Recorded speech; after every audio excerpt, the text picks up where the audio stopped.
दिवस आनंदात जाऊ, तुमच्या सगळ्या चांगल्या इच्छा स्वामी महाराज पूर्ण करोत ही स्वामींचरणी प्रार्थना।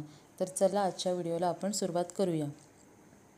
आपल्याकडे लक्ष्मी या शब्दामागे अनेक प्रकारच्या संकल्पना आहेत। शास्त्रात देखील धनलक्ष्मी, विद्यालक्ष्मी, गृहलक्ष्मी, शुभलक्ष्मी, वैभवलक्ष्मी, त्याचबरोबर आयुलक्ष्मी इत्यादी लक्ष्मीची वेगवेगळी अवतारे आहेत। तर बघा, आपण कष्ट अफाट करतो पण त्याचे पैसे आपल्याला कमी मिळतात। काही जण कष्ट खूप कमी करतात पण त्यांच्याकडे पैसे हे पुष्कळ असतात। पैसे पुष्कळ आहेत पण काही जणांना सुख नाही आहे। काही जणांकडे सुख आहे पण त्यांच्या चित्तात समाधान नाही आहे। तसेच ज्यांच्याकडे पैशाची आवक जितकी जास्त असते तितकी त्यांना व्यसने आणि संकटे ही पण त्यांच्याकडे खूप जास्त असतात।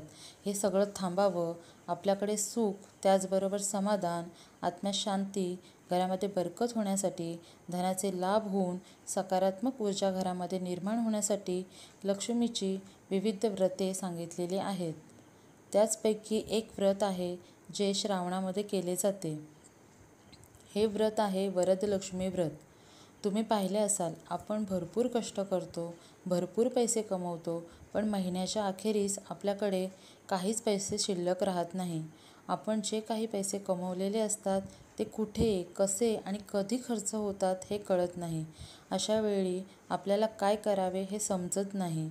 अशा वेळी आपल्यावर लक्ष्मीचा वरदहस्त, तिचा आशीर्वाद जर आपल्यावर असेल तर आपण या सगळ्यातून बाहेर पडतो। त्यामुळे लक्ष्मीचा वरदहस्त आपल्यावर असणे खूप आवश्यक आहे।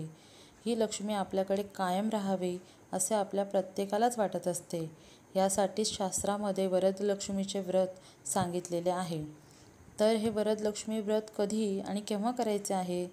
तर श्रावणातल्या दुसऱ्या शुक्रवारी 8 तारखेला हे वरदलक्ष्मी व्रत करायचे आहे। वरदलक्ष्मीचे हे व्रत लक्ष्मीच्या इतर व्रतांप्रमाणे सायंकाळी प्रदोष समयी करतात। त्याचबरोबर हे व्रत स्त्रियांनीच करावे असे काही नाही।